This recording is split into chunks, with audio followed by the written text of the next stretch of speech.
Hello, welcome to Ken Studies. CAPF AC 2023 का जो हम मिशन 250 प्लस ये कर रहे हैं, उसमें आज हम जो है वो डे नंबर 6 देखेंगे। सो डे 6 आज हम ये इसमें से करेंगे। बहुत सारे क्वेश्चंस हम कर रहे हैं और डेली डेली आपका ये चलता रहेगा, और ये आपका जब तक एग्जाम है वो उस ड्यूरेशन तक ये चलता रहेगा। सो आज का क्वेश्चन हम स्टार्ट करते हैं। फर्स्ट क्वेश्चन है, with reference to national innovation portal consider the following statements.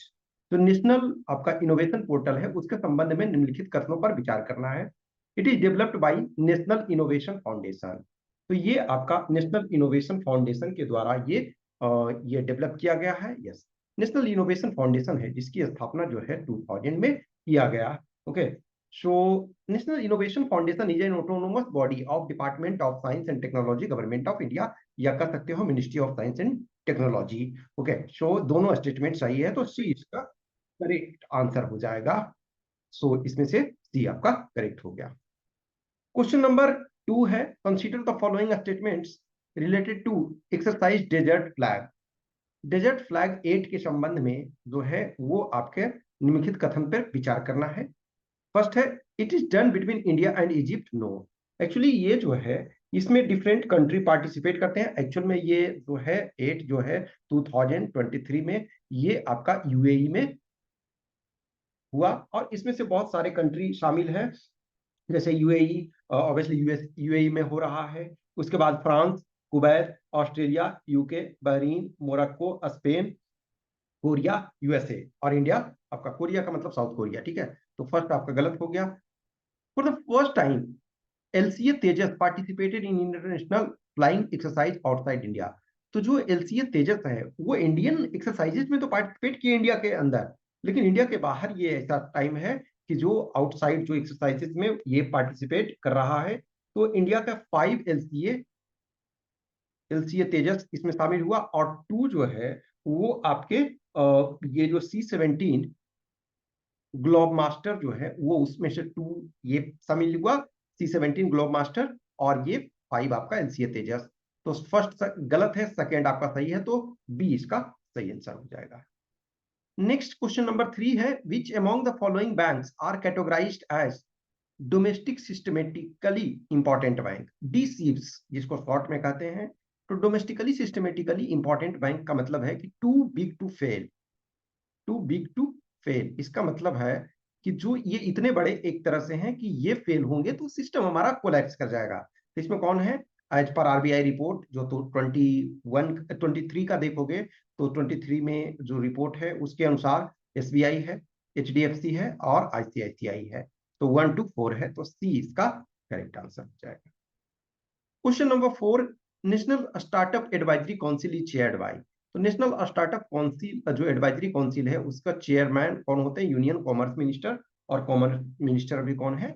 ये पीयूष गोयल है।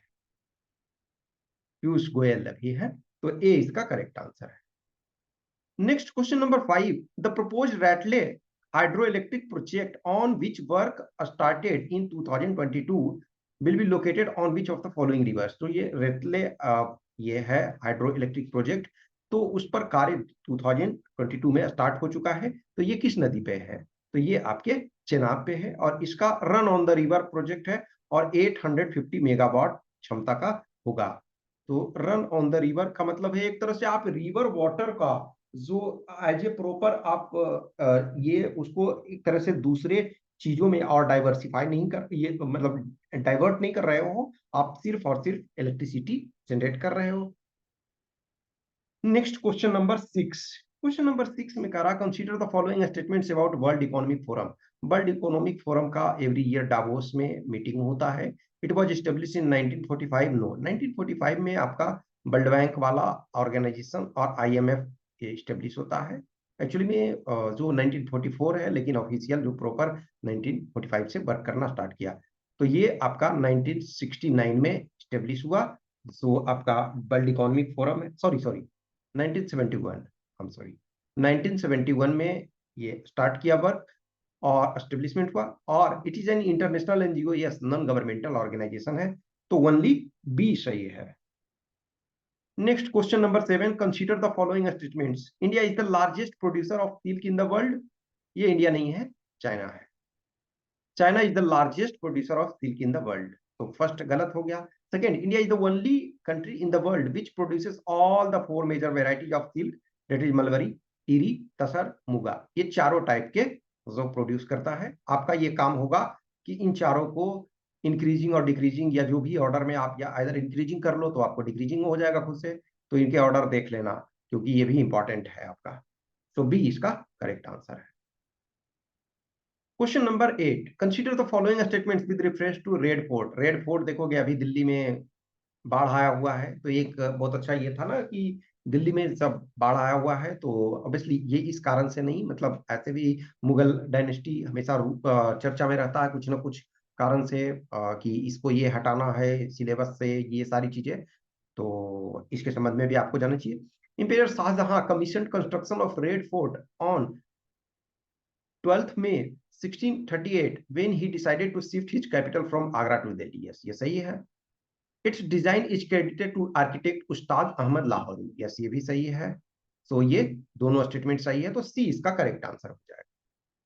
Question number 9, with reference to the term वर्गीस कंसीडर द फॉलोइंग स्टेटमेंट्स। वर्गीस टर्म है, उसके संबंध में निम्नलिखित कथन पे विचार करना है। The term is a reference of several Maratha invasion of Bengal between 1741 to 1751. So ये बर्गीज का मतलब एक तरह से कि मराठे ने बहुत बार इन पर आक्रमण किया, और इसके संबंध में है। नेक्स्ट है, और एक तरह से कहा जाए तो उसमें उन्हें प्रॉपर सफलता नहीं मिली। और the word comes from Persian बार्गीर, literally means burden taker, means बोझ उठाने वाला, ये इससे। तो दोनों स्टेटमेंट सही है, तो सी इसका correct answer. Next question number 10 है, consider the following statements with reference to UN Human Rights Council. United Nations Human Right Council, अभी जैसे एक वो था ना कि पाकिस्तान के स्पोर्ट्स मिनिस्टर कहते हैं ना कि इंडिया में खेलने नहीं आना है, क्योंकि इंडिया में हमारा जो ह्यूमन राइट्स वायलेशन हो रहा है, तो उसमें प्रॉब्लम्स हैं। सो वो मतलब उल्टा वाली बात है ना कि प्रॉब्लम वहां है और ये हमारे बारे में बोल रहे हैं, तो ये चलते रहता है एक दूसरे कंट्री के पर। It is N inter governmental body with in United Nations. Yes, ये सही है, यूनाइटेड नेशंस का है, तो फर्स्ट तो आपका सही होगा। It was founded in 2006। The council is made up of 47 member states which are elected by UN General Assembly. तो ये सारे के सारे स्टेटमेंट सही हैं, तो डी इसका करेक्ट आंसर हो जाएगा। Question number 11, consider the following statements with respect to EVM electronic voting machine. तो ऑब्वियसली ये पुराना है, लेकिन कभी कभी ऐसे क्वेश्चंस बीच बीच में डाल देते हैं। जे first time it was used in Paravur assembly constituency in Kerala. Yes, ये सही है। For making EVM valid in use section 61A was inserted in representation of people act 1951। तो ये भी सही है आपका, तो सी इसका करेक्ट आंसर है। नेक्स्ट है, who was the founder of Utpal dynasty. तो उत्पल डायनेस्टी कहाँ का है? कश्मीर का, कश्मीर रीजन का है, तो ये भी आपको कभी कभी जाना चाहिए। एक कश्मीरी किंगडम है, तो इसमें से इसके जो फाउंडर थे ये अवंती वर्मन थे, और ये कारकोटा डायनेस्टी इसके पहले था, कारकोटा डायनेस्टी। तो कारकोटा डायनेस्टी को समाप्त करके, फिनिश करके 855 सीई में जो ये आपका उत्पल डायनेस्टी का एस्टेब्लिशमेंट हुआ अवंती वर्मन के द्वारा। तो डी इसका करेक्ट आंसर है। नेक्स्ट है, कंसीडर द ये sorry 13 number, arrange the following events in the history of India in chronological order. तो पीजेंट मूवमेंट्स इन बारदोली, तो बारदोली सत्याग्रह जो है 1928 में हुआ। कांग्रेस मिनिस्ट्रीज रिजाइन 1939 में किया। गांधी इरविन पैक्ट जो है वो आपका ये मार्च 1931 में हुआ, और ये सेकेंड राउंड टेबल कॉन्फ्रेंस शायद ये अक्टूबर नवंबर यानी कि 1931 के लास्ट में हुआ। तो देखो सबसे पहला कौन हुआ? 3 हुआ, 3 के बाद 4 हुआ, 4 के बाद 1 हुआ, उसके बाद 2। तो 3 4 1 2, 3 4 1 2। एक second, sorry sorry sorry sorry sorry, I am sorry, 1 सबसे पहले, आई एम सॉरी, 1 पर सबसे पहले, 1 सबसे पहले, उसके बाद 3, उसके बाद 4, उसके बाद 2, आई एम सॉरी, 1 3 4 2। तो 1 3 4 2, 1 3 4 2 ए में है, तो आपका ये ए आंसर हो गया। Next arrange the following rulers of Syed dynasty in chronological order. देखो एक चीज ध्यान रखो, एक मोहम्मद शाह और ये आलम शाह, ये आपको लगेगा दूसरे रूल ये में भी है, मुगल में भी कुछ ऐसे नाम आपको मिलेंगे, लेकिन ये स्पेसिफिक करा है सैयद डायनेस्टी के संबंध में। तो मोहम्मद शाह जो थे ये आपका 1434 से लेकर के 1445 तक, आलम शाह ये आपके जो 1445 यानी इसके बाद 1451 तक। ओके, और इसके बाद देखोगे कि जो और मतलब अलग अलग ये टाइप के होंगे। नेक्स्ट आपका खिज्र खान, खिज्र खान का जो था 14 से लेकर के 21 तक, और इसके बाद जो है मुबारक शाह, ये आपके 1421 से लेकर के 1434। अब ये चारों का चारों अब ऑर्डर मिल गया, तो आपको क्या है, सबसे पहले कौन सा है, 3, तो 3, उसके बाद 4, उसके बाद 1, उसके बाद 2, 3 4 1 2, तो 3 4 1 2 किसमें है, तो डी में आपका है।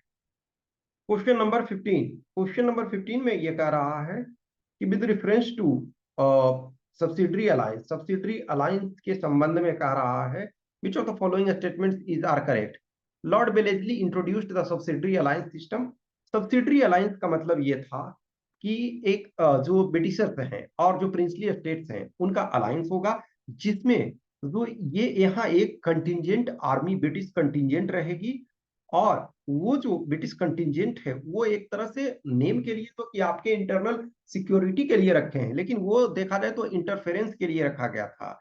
और एक जो था ये ब्रिटिश रेजिडेंट होगा, आप कुछ भी काम एक्सटर्नल एनी रिलेशन या कुछ भी आप करेंगे तो ब्रिटिश रेजिडेंट्स जो थे उनसे परमिशन लेकर के, तो ये एक तरह से आपको रखा तो गया था कि हेल्प करने के लिए, लेकिन ये एक्चुअली अननेसेसरी इंटरफेरेंस था। तो ये फर्स्ट सही है। Second, Nizam of Hyderabad was first to enter into subsidiary alliance with the English, yes ये सही है। तो दोनों सही है, तो ए इसका करेक्ट आंसर हो जाएगा।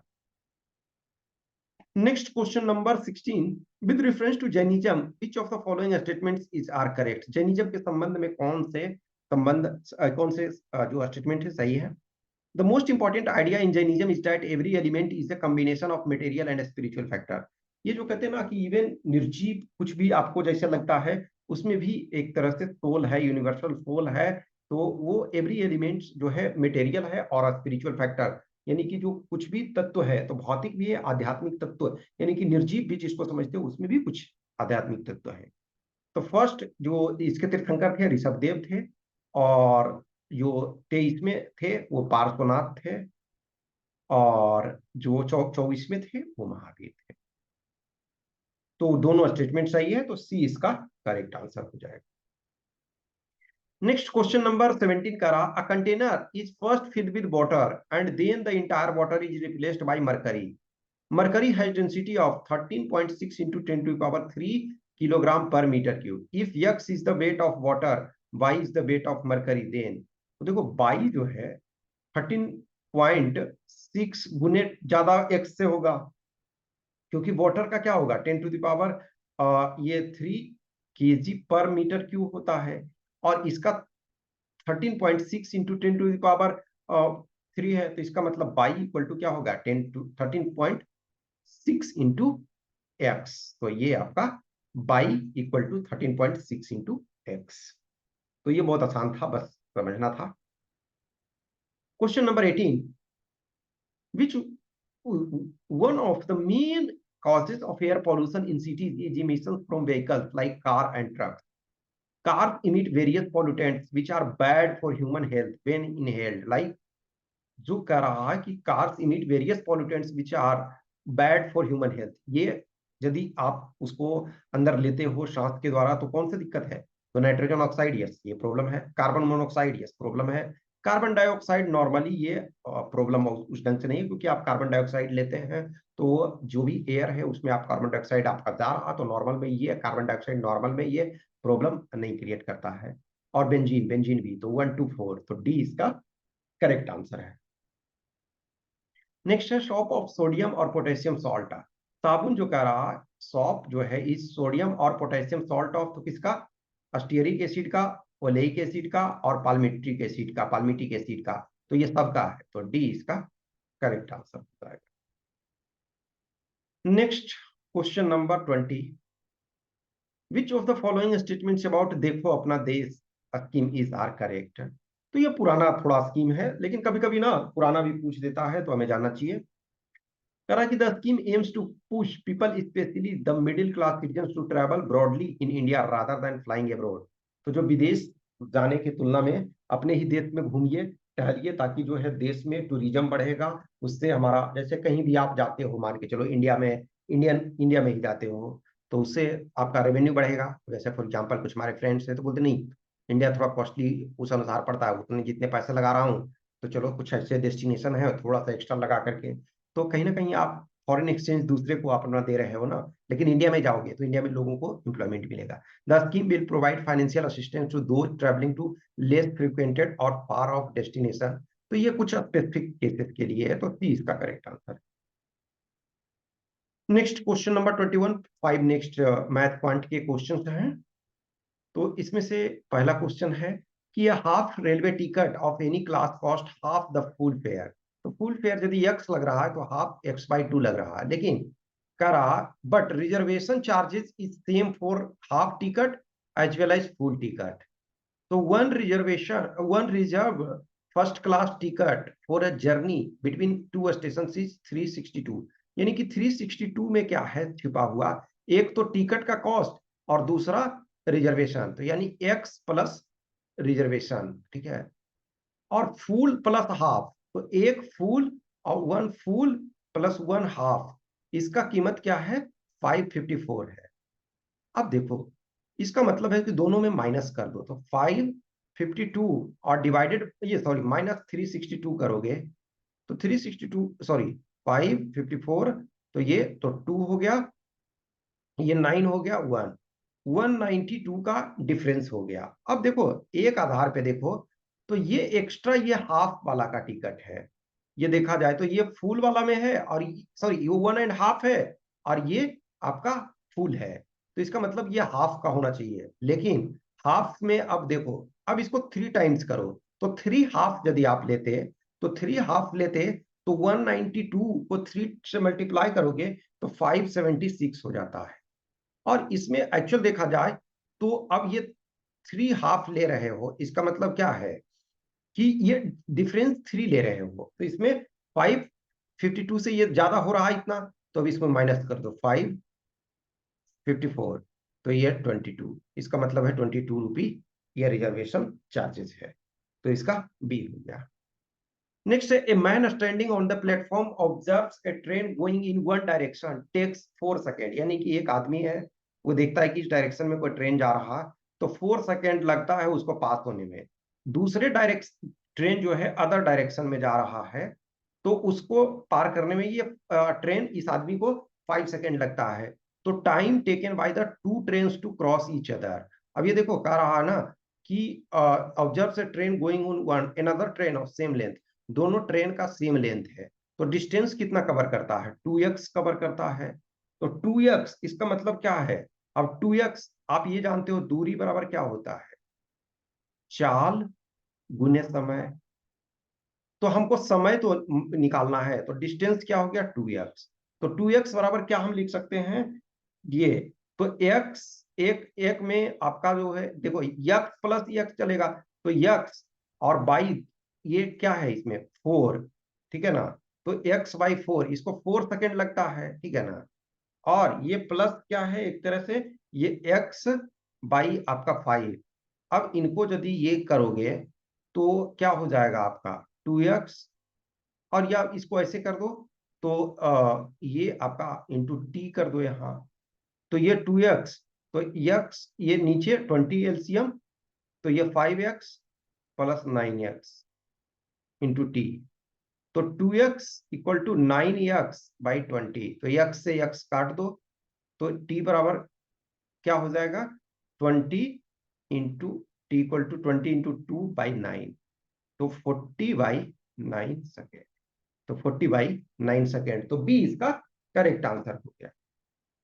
Question number 23, two unbiased dice marked from 1 to 6 are tossed together, the probability of sum of the outcomes to be 7 in a single throw। Unbiased का मतलब है ना कि दोनों पर जो है 1 से 6 तक लिखा हुआ है, कोई ऐसा बायसनेस नहीं है। तो देखो 7 कैसे आएगा, 7 या तो आ सकता है पहला में 1 आए, दूसरा में 6 आए, पहला में 2 आए, दूसरा में 5 आए, पहला में 3 आए, दूसरा में 4 आए। अब और पॉसिबिलिटी क्या है, पहला में आपका 4 आए, दूसरा में 3 आए, पहला में 5 आए, दूसरा में 2 आए, पहला में 6 आए और दूसरा में 1 आए। यही 6 पॉसिबिलिटी तो है।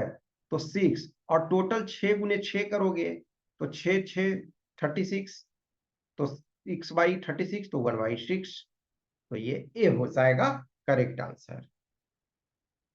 Next question number 24. Suppose x and y are two positive numbers such that when x is reduced by 2 and y is increased by 2, the ratio becomes 2/1.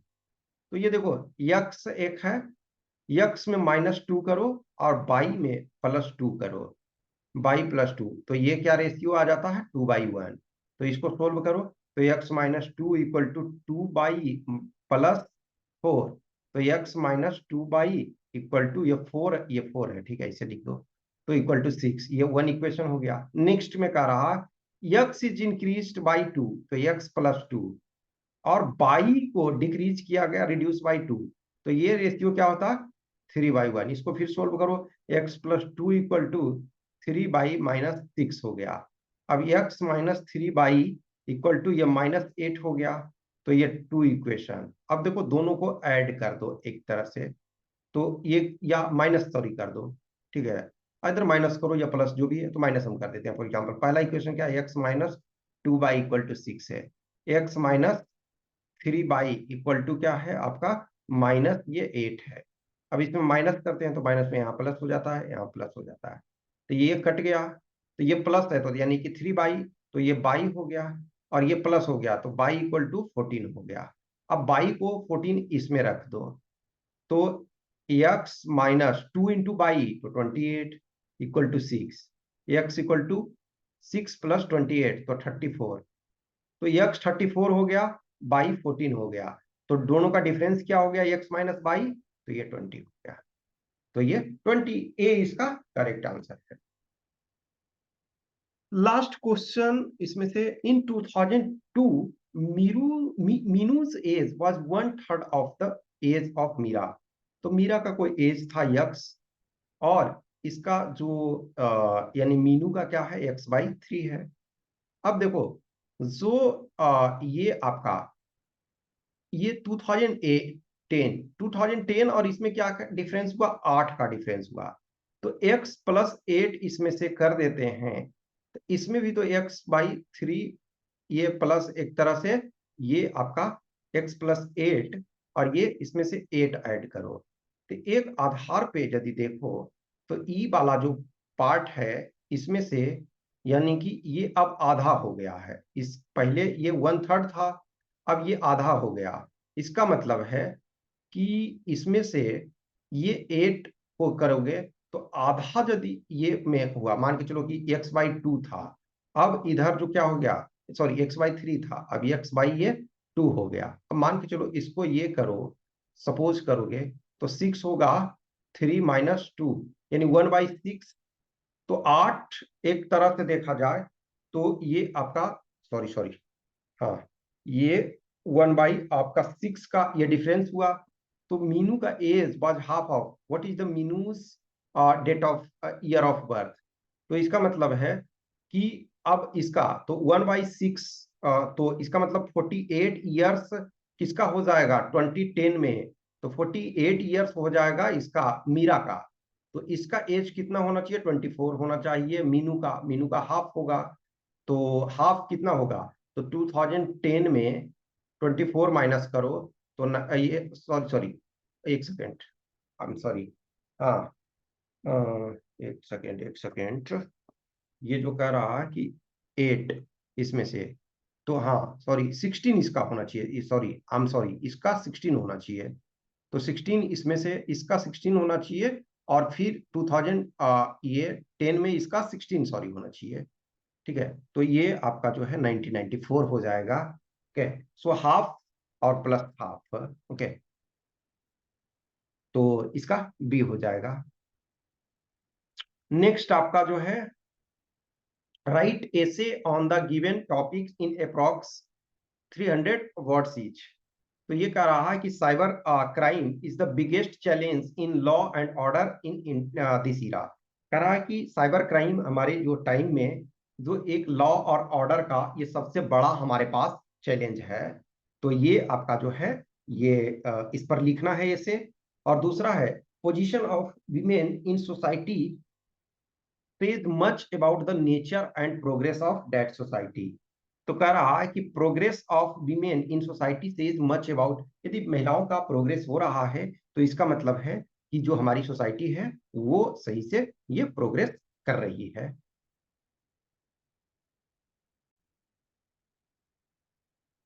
Okay, सो इन दोनों टॉपिक्स पे आपको लिखना है। हाँ सॉरी, ये क्वेश्चन में आई एम सॉरी, देखो इस क्वेश्चन में मुझे उस समय थोड़ा सा कंफ्यूजन हो गया था। हाँ देखो, ये 2002 में इसका जो है मीनू का एज 1/3 है इसका, लेकिन जो 2000 of Meera whereas in 2010 Meenu का एज, अब मान के चलो इसमें हम इसका 2002 में 8 लेते हैं तो इसका क्या हो जाएगा, 16 हो जाएगा। अब 2008 से ये आपका 8 से 10 सॉरी 2002 से 10 में क्या हो गया, 8 ऐड इसमें होगा, तो इसमें भी 8 ऐड आप ये सॉरी सॉरी एक सेकेंड, हाँ नहीं आई एम सॉरी, इसका 8 था तो इसका 24 था, ठीक है, इसका 24 था, 24। अब इसमें से 8 ऐड करो तो ये 16 हो गया, और इसमें 8 ऐड करो तो ये 32 हो गया, तो यानी कि 8 ऐड करो तो 32 हो गया। तो इसका मतलब है कि 2002 में ये 8 ईयर्स की थी, ठीक है ना, 8 ईयर्स, तो 8 ईयर्स तो इसका 8 माइनस कर दो तो ये आपका 1994, I am sorry for that confusion. Okay, so ये इसका बी हो गया। और इन दोनों टॉपिक्स को लिखना है। कुछ भी क्वेश्चंस क्यूरी डाउट्स रहता है तो आप कमेंट बॉक्स में कमेंट करें, या आप इस व्हाट्सएप नंबर या इस टेलीग्राम नंबर पे आप मैसेज कर सकते हो। ओके, थोड़ा कभी कभी वो लेट हो जाता है, बहुत सारे काम होते हैं तो उससे संबंध में एक्चुअली में अभी इंटरव्यू भी चल रहा है तो उसमें भी कुछ कैंडिडेट अब धीरे धीरे उसके कम होते जा रहे हैं। तो जैसे ही इंटरव्यू वाला और कम होगा तो मैं और कुछ चीजें प्रेजेंट आपको करूंगा। Okay, thank you.